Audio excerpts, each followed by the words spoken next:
Friends बरायबाय Bodojobinfo official YouTube चैनलाव आशा खालामो गासिबो नोंथांमोना मोजां दङ। दा बे समाव गुड न्यूज आरआरबीआ गोबां स्पीड जाबाय सेंट्रल साख्रि जाय नोंथांमोना इंटरेस्टेड दङ साख्रि मावनो सेंट्रल लेभेलाव दा भिडिअ नायजोब गासिबो डिटेल्सखौ होगोन जेराव नोंथांमोननि गोदान वेकेन्सी ग्रुप डी आरो लोगोसे ग्रेड 3 टेक्निशियन लाइनाव दा बेनि मोनसे लेटेस्ट आपडेट सफैदों जों बेखौ नायगोन जाय नोंथांमोना Bodojobinfo ऑफिशियल यूट्यूब चैनलाव गोदान साबस्क्राइब खालामना ला जेब्लायबो साख्रिनि आपडेट बर' रावजों नोंथांमोना मोननो हागोन। दा गोबाव खालामा जों थांनि अफिशियल वेबसाइटआव। स' दायो लोगोफोर जों फैबाय अफिशियल साइटआव बेनो जाबाय rrb.gov.in आरो बेयाव फैनाय लोगो लोगो मोनसे गुड निउसआ बेनो जायफ्रा दाखालि ग्रेड 3 आव एग्जाम होदोंमोन दा बेनि एन्सार किस होबाय नोंथांमोना नायनो हासिगोन। दा जोबोर स्पीड जादों नोंथांमोननि RRB साख्रिया दा बेखायनो जोंनि बे 5 जानुवारि एबा 5 जानुवारिनि अफिशियल नटिसआ जोङो बेयाव क्लिक खालामबाय।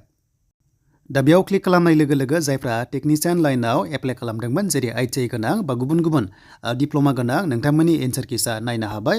बेनो जाबाय दिनैनिफ्राय होबाय नोंथांमोननिया 11 जानुवारिसिम एन्सार किस नायनो हासिगोन। स' बेखायनो बयबो नायदो जुदि डेट बारोबा नोंथांमोना नायनो हानाय नङा। दा अनलाइन पेमेन्ट नोंथांमोना जुदि नायनो गोसो दङबा एक्सट्रा होनानै जेराव नों मोननांगौ नाम्बारखौ मोनाखै अब्ला नोंथाङा रेज खालामनो हागोन एबा नायनो हागोन। जुदि बे एन्सारा कारेक्ट जायोबा नोंथांमोना बे रांखौ मोनफिनगोन आरो। दा बेखायनो जायफ्रा टेक्निशियन लाइनावहाय ITI लानाय दङ बा डिप्ल'मा लानाय दङ नोंथांमोना एन्सार किस मोनबाय जेराव पस्टआ गोबां दंमोन 17,000नि खाथियाव दङमोन दा नोंथांमोना मोजां साख्रि RRBआव मोननो थांगासिनो दङ।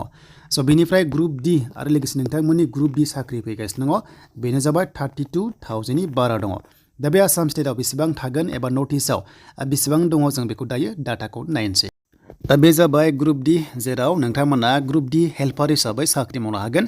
बिनि आपकामिं वेकेन्सि 32,438 दङ जेराव मिनिमाम 10 पास जाबानो नोंथांमोना खालामनो हागोन। पस्टआ पइन्ट्समेन दङ, एसिस्टेन्ट दङ, ट्रेक मेन्टेनार दङ, एसिस्टेन्ट लकअप सेट दङ, बेनिफ्राय अपारेशन्स लाइननि दङ। नोंथांमोना TL आरो लोगोसे AC मोनदों बेयाव हेल्पार हिसाबै साख्रि मावनो हागोन हौवाफोर हिन्जावफोर गासैबो। दा बेनि अनलाइन एप्लाइ डेटआ फोसावखाबाय बेनो जाबाय 23 जानुवारि बे मासनि 2 खालारनिफ्राय खालामनो हागोन 22 फेब्रुवारिसिम खालामनो हागोन।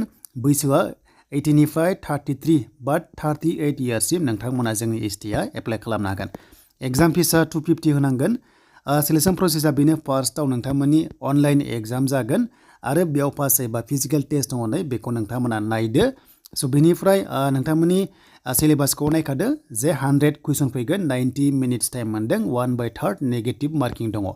दा बिनि सिलेबासआ नोंथांमोना जेनेरेल इन्टेलिजेन्स मोनदों, रिजनिं मोनदों, एन्ड साइन्स मोनदों, बेनिफ्राय एवारनेस मोनदों आरो कारेन्ट एफेयार्स मोनदों, बेनिफ्राय मेथ्स मोनदों। दा बे होनायनिफ्राय नोंथांमोनखौ एग्जाम लागोन।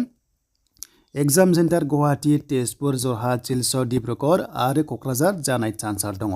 दा नोंथांमोना नैबे सर्ट नटिसखौ नायनोबा बेनो जाबाय सेलारिया इनिशियेलि 18,000 बाट जेब्ला हाबजेनो साख्रि जाजेनो अब्ला 35नि खाथियाव नोंथांमोना मोनहैगोन। माने गोबां बायदिसिना एलाउन्सेस माने दाजाबनानै 35नि खाथियाव मोनहैगोन आरो। दा बेनो बुजिबाय नोंथांमोननि एप्लाइआ 23 जानुवारि जानाय लोगो लोगो नोंथांमोना खालामनो हागोन। दा बेखौ नांगौब्ला डिसक्रिपसनाव दङ बे फाइलआ नोंथांमोना डाउनलड खालामनानै लानो हागोन।